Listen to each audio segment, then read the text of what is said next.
I think most fans will be really surprised by the amount of information that's here, even if they're well familiar with their catalog.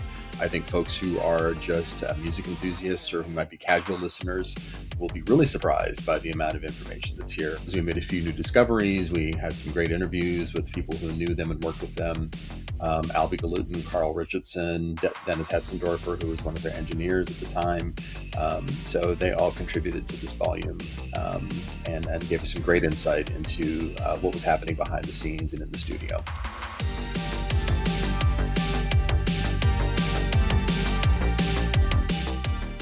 Andrew and Grant, welcome to the show. Thanks for having us, David. Thanks for having us again, David. Yes. Tell me a little bit about the Bee Gees in the 1980s. Sure. Well, this is a really deep dive into the Bee Gees' work post 1979 and post their 1970s Halcyon. So everything that happened to them as a result of their contributions to the Saturday Night Fever soundtrack, and everything afterwards. This is an examination of that. And so it sees a pivot from them going from being one of the biggest bands in the world to having to redefine themselves. Very cool. Very cool. So, Andrew, of course, we know the Bee Gees from the 60s as a Beatlesque type band. The 70s, of course, were huge with the Bee Gees as disco kings and rulers of the airwaves. What happened with the fallout to Disco Sucks and their popularity in the 80s? It was a strange era, as Grant said. It was an enormous fall from grace. But it's always the same. They only build you up so they can knock you down again. But I think this really took them by surprise. The group dynamic had changed drastically with the recording of Living Eyes. The Bee Gees band, Blue, Dennis, and Alan were fired.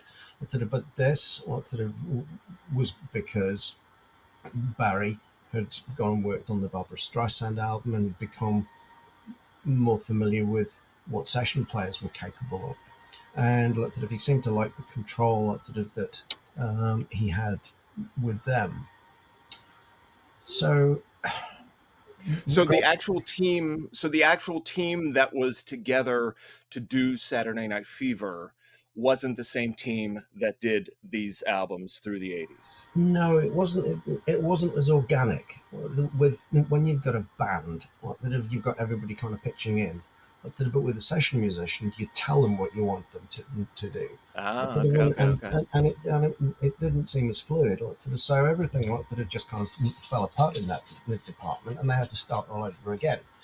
So when they shifted from performers to songwriters, then that not only changed how they wrote, but it changed who's ultimately performing those songs, right? So in the middle of the 80s, they write for Barbra Streisand, Kenny Rogers, Dionne Warwick, Diana Ross, among others. And I've always listened to them, obviously, with the entire Gibb catalog, but I've struggled with where to place them. I guess what I'm trying to say is, are these Bee Gees songs? Yeah, I don't think they are. One of the things that they really had to learn how to do in the 1980s was write from a different perspective. They sort of were able to do it from Andy's perspective, but, Andy was also family. So, I think that was a little bit different. But it wasn't until, working with Streisand with Guilty that I think Barry had to sort of force himself, and Robin too, writing all those tracks, that, they had to really sort of force a different perspective. Streisand being a woman, being Jewish, and already being a really well-established artist. She was a global phenomenon by the time they got to record with her. And so she was especially an American institution.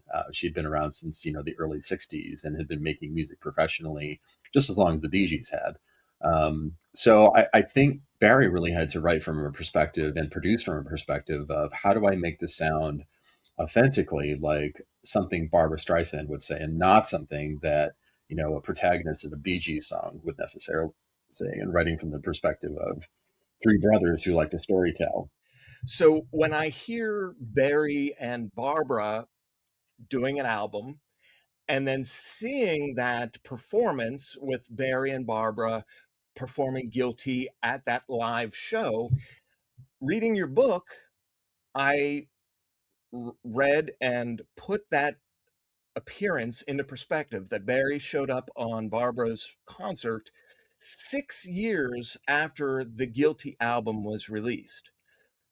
Barry showing up at a Barbara concert and singing 6 years later, having been 6 years removed from the Bee Gees doing anything, this had to have been a big deal at the time, right? At that point, any Barbara Streisand live performance was a big deal. She hadn't performed live in a long, long time, and she was very nervous about doing so.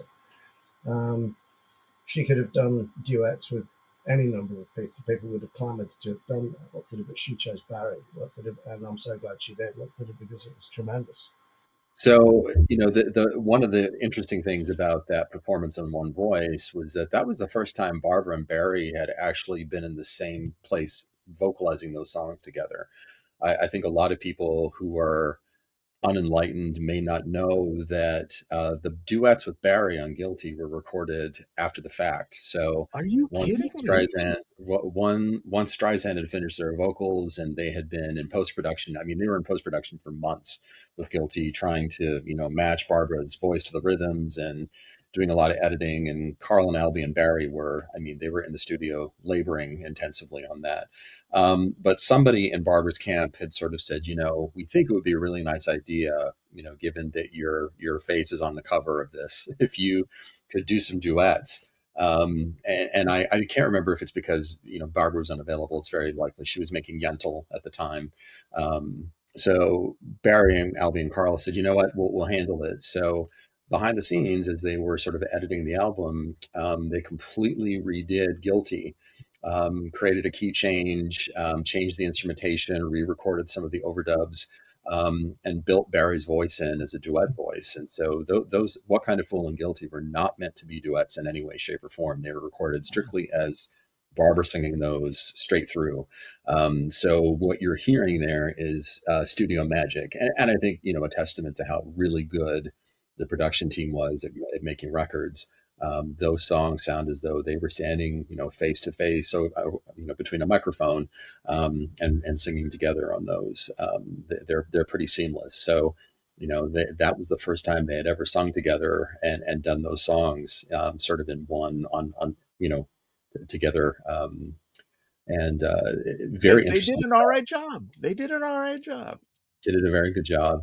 That's Other things. incredible. Yeah, I did not know that either. That's crazy. The other things some people may not know is that the drums on Woman in Love, on Life Story, and on What Kind of Fool are actually the loop from Staying Alive, just very, very slowed down and heavily EQ'd to sound like echoey, sort of brushed drums. And so what you're hearing is the backbeat to Staying Alive, but, just very heavily modified.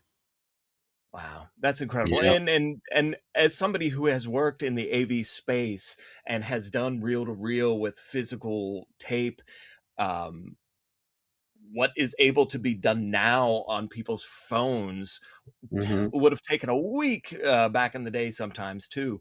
So that's incredible to think of how much actually went into, Yeah. and a lot of people credit the three brothers Gibb for everything that happens and that sound, but the voices are just one part of it, and you're hitting the nail on the head with all the production aspects and why it changes between who produces the album and what the actual sound is, that people might Albie and not Carl imagine. were essential to the Bee Gees sound and the use of technology, and for making the album sound the way that they did. They wouldn't have been able to accomplish that without Yeah. Carl's technical expertise and Albie's sort of theoretical expertise to make those things happen. So it makes a lot of sense that what you're hearing is sort of an extension of the Bee Gees music, but But I think they did a particularly good job of trying to, write from the perspective of the artist that they were really trying to work with. So I would argue no.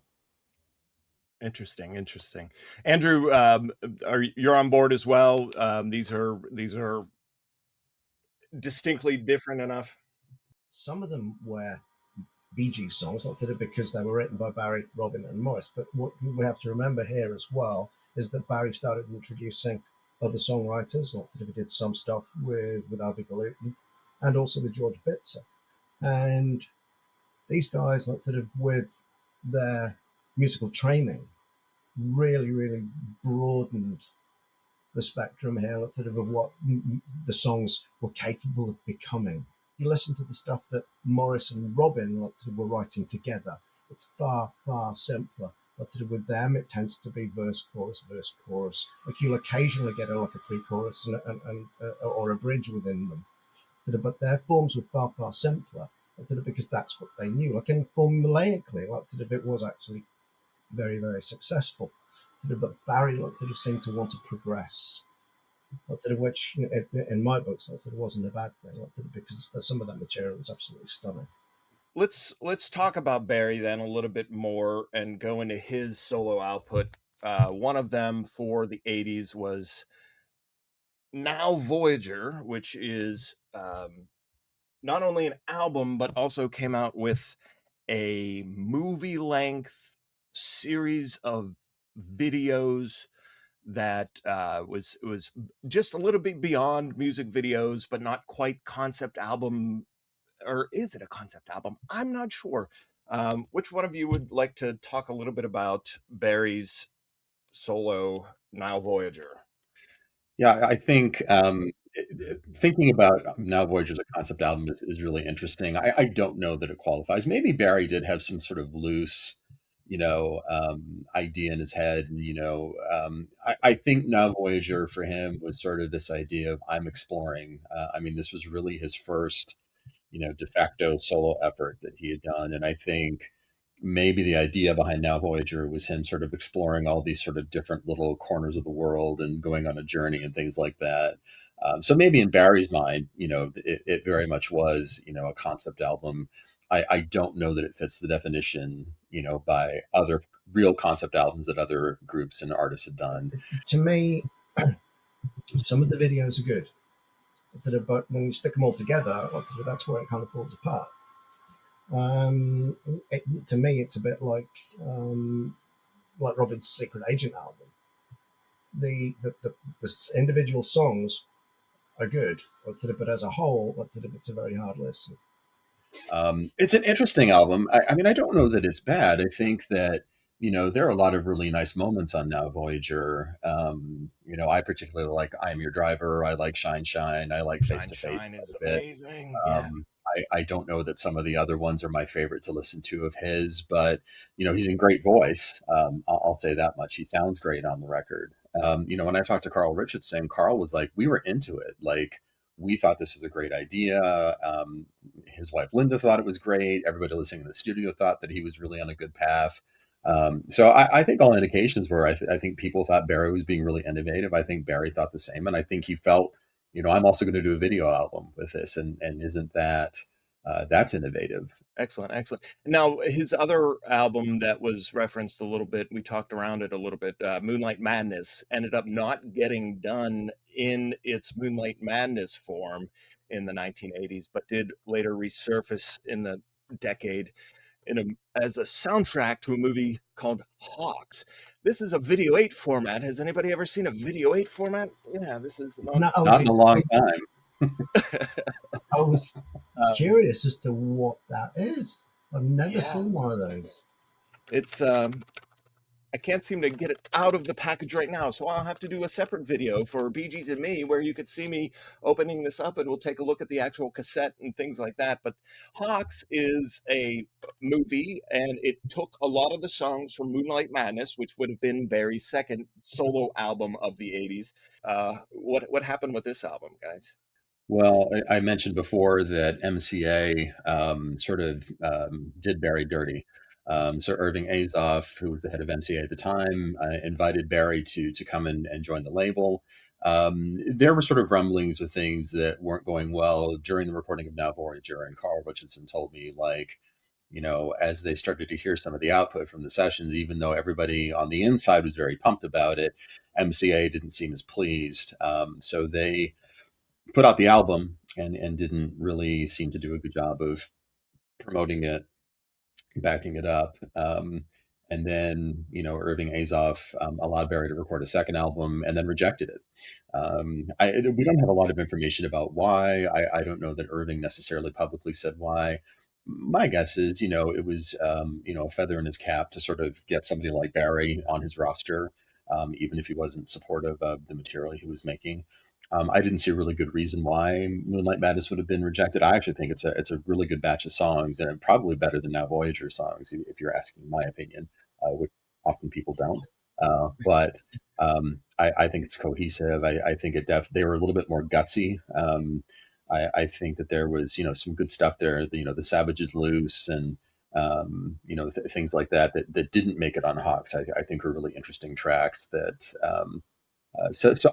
We don't really know exactly what happened there, but Barry made this full album. There was cover art with it, which we feature a photo of in our book. That was something. I'll just give a quick timeout because you guys had this. You were sitting on this. This is amazing. Andrew, describe this bizarre, or to me, it's fantastical album art for Moonlight Madness.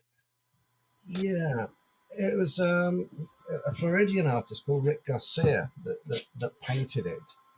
And it's basically like sort of Barry's face coming straight at you. But his hair, seems to kind of explode, into lots of different colored particles. You've got a calm sea, and palm trees, floating on kind of islands in the sky. It's all really kind of weird. It's all very surrealistic, and I think he actually got the concept of Moonlight Madness quite nicely going on in here. Sadly, it wasn't used. It would have made a fabulous gatefold spread, with the back cover on it as well. It was pretty much 1986 personified. I mean, if you had to pick an album cover that could have come out in 1986, I mean, that was it, right? It was just bold, colorful. Well, let's talk about the other two brothers then, Robin and Maurice, talking about being different than in a group. Robin released 3 solo albums, all of them in Europe. I don't know if any of them are released in the United States. They sound more Europopish than Barry's 80s efforts. Which one of you wants to tell me a little bit about what Robin and Maurice were doing in the 80s? Robin and Maurice tended to work together, opposed to just as a singular solo artist. Maurice and his contributions to Robin's solo albums were so great that he actually deserved a co-credit, as the lead artist on it. With this era, they had all the new technology. And I don't think at this point, in 1983, for the first album, How Old Are You? I don't think that they were fully utilizing it. But they always seem to get those hooks. Those chorus hooks were just fabulous. Juliet was an enormous hit over in Europe. Didn't do a thing in the UK. But in the mainland, it really, really appealed. It was an absolute monster hit. I thought it was all a bit too much. As I said previously, I thought that the individual songs were very, very good, but it was a difficult listen going all the way through the album in one go. What softened it for me was in '85 when they went and did Walls Have Eyes, and then they brought the more experienced head and ears of Tom Dowd in. They found the right balance there. They found the nice, the modern sounds, but the production wasn't as harsh.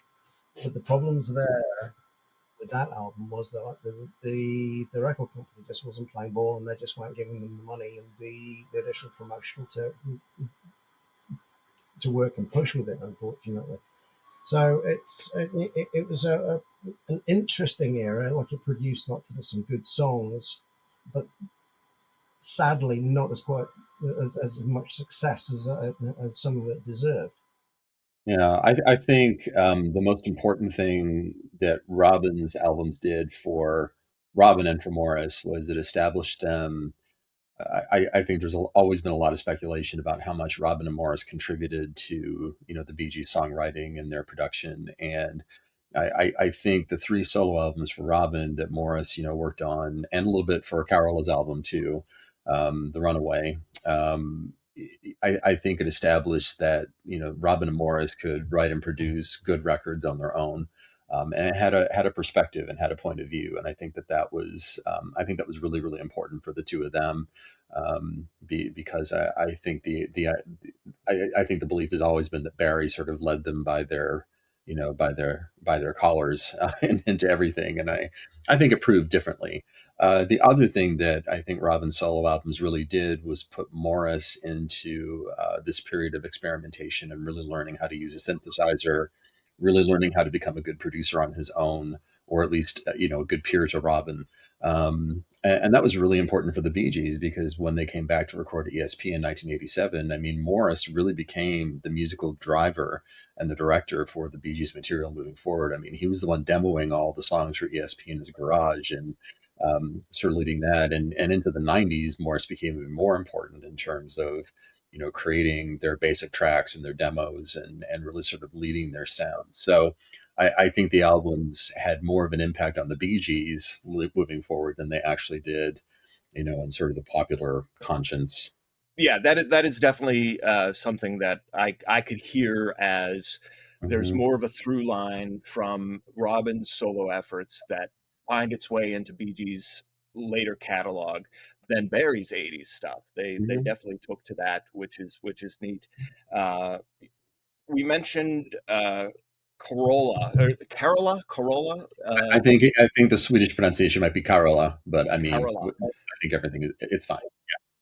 The thing in your book, and if it's okay, can I mention the one anecdote that you told about her birthday in the book, or would you like me to save that? Sure, you can do that. Yeah. This is what jumped out to me most about your book, and which I loved most, was when they were recording that album, and she was in I guess she was in Florida recording. She celebrated her 19th birthday, and at their house with their kids. They come up with cake and sing her happy birthday with the Gibb family. And there was quotes from her talking about how special that was, and it made her feel nice and things like that. To me, that painted such a beautiful story of the way they operated as a family and as like a unit in the '80s. Um, can you speak a little bit towards that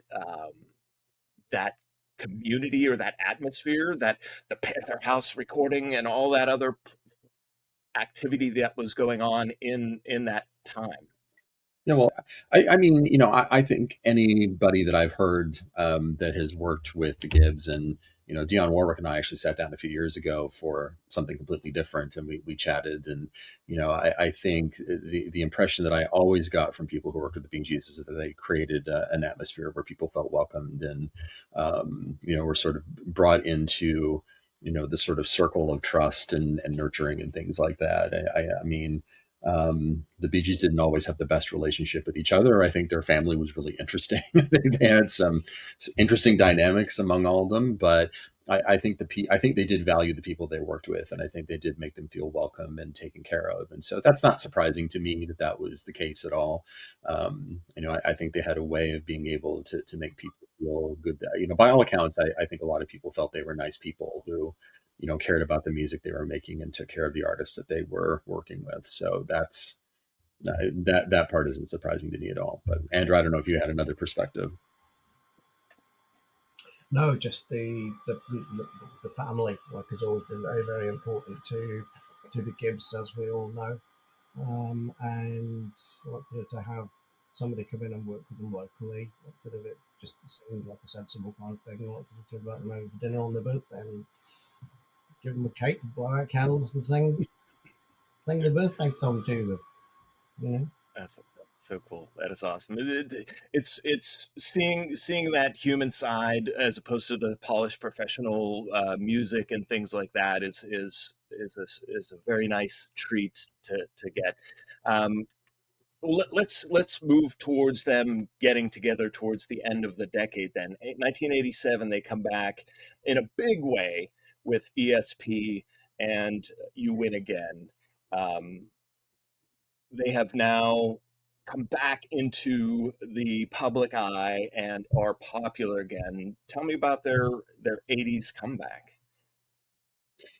Yeah, well, I think we have Walls Have Eyes to sort of thank for that. I think that when they wrote more songs together and worked on the tracks together for Walls Have Eyes for Robin's album, I think that they had sort of this collective realization that, hey, we really kind of like this. And, the Bee Gees experienced a lot of tension during the 80s. When they were making Living Eye, certainly everybody sort of left with not great feelings about it. There were lots of reasons for that. When they recorded the tracks for the Staying Alive soundtrack, those are mostly Barry and the production team. Robin and Maurice they were there for parts of them, but it was really fulfilling a contractual obligation that I don't think any of them really wanted to do, honestly. And I think they did it because, they had a responsibility. They felt that was important. But Sometimes I forget those 5 songs exist. I don't think they're bad songs, but You're I right. think they're. But I think that was a harmonious project where everybody was invested in working together? No, I don't think so. Okay, 87 comes out, Bee Gees are popular, ESP, You Win Again, a couple other hits, and then one comes out. Oh, before one comes out, Andy passes away, and probably brings the other three brothers together more than a hit record would have. How did the death of Andy and the follow-up album One end out the decade for the brothers? I thought one was a drastic change from ESP. Yes, lots of it still had lots of that 80s production about it. It couldn't not have it, lots of it because it was done in 1989. But it was a lot more kind of soulful, I suppose. There was quite a bit of melancholy about it. Obviously, lots of things like "Wish You Were Here," "Tears," and stuff along those lines. You always kind of cast your mind back and you kind of think that these songs were written with Andy in mind. The thing with the Warner Brothers albums is that I don't think that the record company actually capitalized on things the way that they should have done. Over in Europe, for instance, You Win Again, was a monstrous hit. But they didn't follow up with promotion the way that they should have done with a follow-up single ESP. It was released far too close to Christmas for one thing, and it just wasn't going to fit the market for that kind of point. And then going into 1988, with the third single in the UK, "Crazy for Your Love," they didn't even make a promotional video for that one. And at that point in time, during that era, you weren't going to have a hit single if you didn't make yourself a promotional video. Similarly with One, the lead single in Europe anyway, "Ordinary Lives," everybody was saying that was too close in its sound to "You Win Again," and obviously that was because of the pounding drum beat. And going back to "Crazy for Your Love," people says, "Oh, you've ripped off Chain Reaction with that one," not realizing it was the Bee Gees that had gone and written that one. But as I say, the record company didn't seem to be capitalizing on things the way that they should have been doing. As I say, not making promotional videos for "Crazy for Your Love" and for "The Only Love" was just bonkers. It was There you I go. will, to kind of get back to your question, David, about the impact of Andy's death. I think by all accounts, one had sort of left them raw. I mean, it was they had a lot of things happen to them during their career, but I think this was the first time they had really had a significant loss of somebody that was close to them. And Andy's life was fraught with peril. I mean, he'd been in a downward spiral since before he actually had had his first hit. But I don't know that anybody thought he was going to die. And I think when that happened, I mean, I think it sent the three of them into a tailspin. It had to have. Andy was 30. He was a kid. I mean, he was still young. He still had a lot of life ahead of him. And I think it was shocking for them. And I really think it sort of broke open some of the really emotional stuff the Bee Gees had all really tried to keep in the background. They weren't really about sort of sharing their feelings and sort of being vulnerable, and even with each other. So I think what you're hearing is a band that was really on the same page. They were united truly. I think possibly for the first time in making music, and so they had made an agreement that we're going to leave all ego at the door. We're going to come in and we're going to make an album in tribute to Andy, and we're going to really focus on the emotion of that. And I think they worked through a lot of grief through the album. So even though there's some up tempo stuff, and the single one is a really nice sort of mid tempo jam, I think there's a lot of melancholy sort of weave throughout that you can sort of hear. There's sort of a lingering sadness that's there, and I think it makes it for a really interesting listen. At that point as well, sort of at the time of the one album, the Bee Gees had just gone and changed their management to Gary Gorman and Harriet Sternberg, and they worked relentlessly. So as they're trying to get airplay for one, and all credit to them. What sort of it reaped the rewards. What sort of they really Yeah. worked on that one. I mean, they were on Letterman and stuff. Like I remember seeing David Letterman holding up this Mm-hmm. album, and something like that is huge over here in terms of promotions and things like that. Gentlemen, thank you so much for your time this morning or this Yeah. afternoon, depending upon what part of the globe that you're spinning on. The Decades Bee Gees in the 80s is available for sale at amazon.uk currently, and will be at amazon.com later on this year. Gentlemen, give one last reason why people should buy your book. Andrew, we'll start with you. Because it took us 3 years to write the damn book. It has really been a challenge. I think both Grant and I were going to almost give up after 1980. That was one ridiculous chapter. Yeah. I think we had 1981 to 1989 written, and we were just so reluctant to go back to 1980 because it was just insane.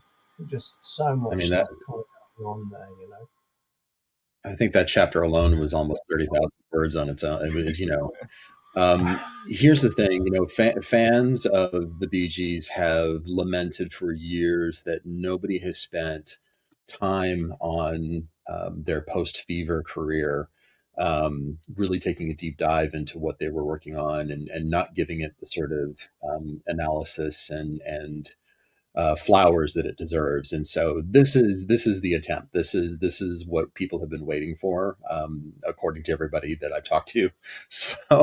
So we're hoping that that's motivation to pick up this book, even if you haven't read any of our other books, to kind of take a deep dive, because I really do think a lot of fans even aren't knowledgeable about all the various things that happened in front of, behind, and in front of the scenes as well. Thank you again to Grant and Andrew. Please check out their book. If you haven't already, buy it. Buy the 60s, buy the 70s, and definitely buy the 80s. This has been Bee Gees and Me. Thanks for watching.